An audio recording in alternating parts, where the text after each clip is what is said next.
Black Chaos comes again. Book 1, Black Land, Episode 4, Veronica Slater, by Alan O.W. Barnes.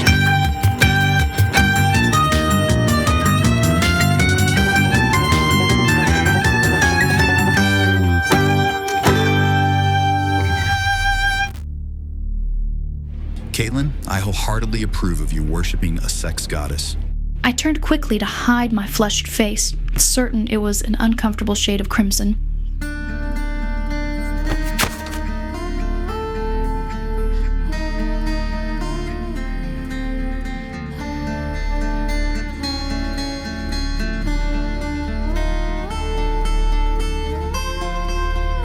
Nice outfit.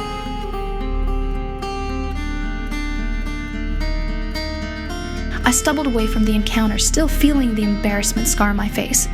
But it was subsiding. I casually perused the exhibit, trying to hide by looking directly away from anyone who might notice me. I overheard a conversation to my left between Heather McNeil and Deborah Sinclair, two of Veronica's best friends. You can't do it tomorrow. We have the thing tomorrow. I don't really need to be there, do I? Tomorrow is an important one. I don't know why. I just know it is. I had no idea what the two girls could be discussing. A party? A spa appointment? Who knew? I kept telling myself that I didn't care, but Veronica's attitude left me frustrated and angry. She could have Oscar or anything else she wanted. So could her friends. I need to get my mind off the elites. I began reading the notes about this particular mummy. Ankhes Hableman was a queen in ancient Egypt. Epic fail. The mummy was just a primitive version of these girls who hate me. I thought I'd relate to her, but that didn't seem likely. She married the pharaoh, her 7-year-old brother, when she was 13. Well, that's pretty gross. Marrying within the family was common practice in Egypt among the ruling family. They believed they were descended from the gods, and they saw nothing wrong with keeping the bloodline pure. Her young husband died unexpectedly 3 years into his reign. Details were sketchy after that, but fragments of letters written between herself and the ruling family of the Persians indicate she seemed to fear for her life. She requested marriage to a Persian prince to keep herself safe and allow the Persians a foothold into Egyptian territory. However, we know from Persian records that the prince to whom she was betrothed and his entourage were murdered just outside of Thebes. Shortly after that, Ankhes Hableman was married to Anu, a court advisor, and likely her grandfather, just when he thought it couldn't get more gross. There are no records of her after the marriage. Her corpse suggests she died soon thereafter.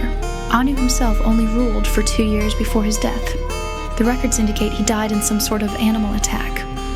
Maybe I didn't have as much to be jealous of as I thought. Perhaps the fabulously wealthy have it just as bad or worse than us mere mortals. Their problems are just on a different scale. That's when I heard the scream. Everyone turned to see what was wrong. I was running on instinct toward the screen. I don't know why I ran toward the screen. That's the sort of thing the stupid people do in horror movies while everyone in the theater screams at the screen. Don't go that way, stupid, or you'll be next. Despite knowing that I might be the next screamer at this museum, I think I subconsciously knew that whatever caused that scream was a story more significant than the one Mr. Filan just gave Oscar. I intuited that this was my big break, and the thing that could make people see me. But that's when I saw her. The second dead body I've ever seen. But this one wasn't mummified. It wasn't skillfully wrapped in bandages, hiding the dead flesh. At first, it was just an arm. I didn't know whose arm, but it was sliced up like someone had taken a tiny knife to it and cut this person, 100 times. She lay on her stomach, and based on the amount of blood under the body, I suspected the wound that killed her faced the ground. As I stared, I realized this was not a series of knife wounds.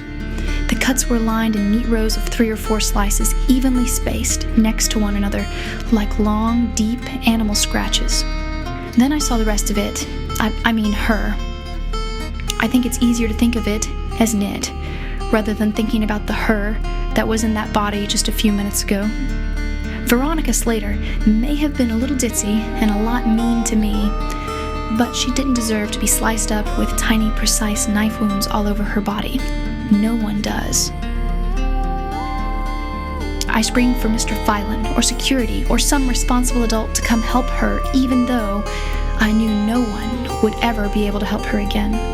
I would never be able to make amends for whatever slight I caused her that hurt her so deeply she needed to get me back every day she thought I may possibly claw my way out of high school obscurity.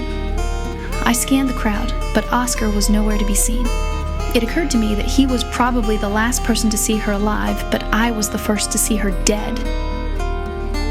As I searched for Oscar in the crowd, my eyes passed over the mummy exhibit, and I noticed something different. The mummy cat was gone.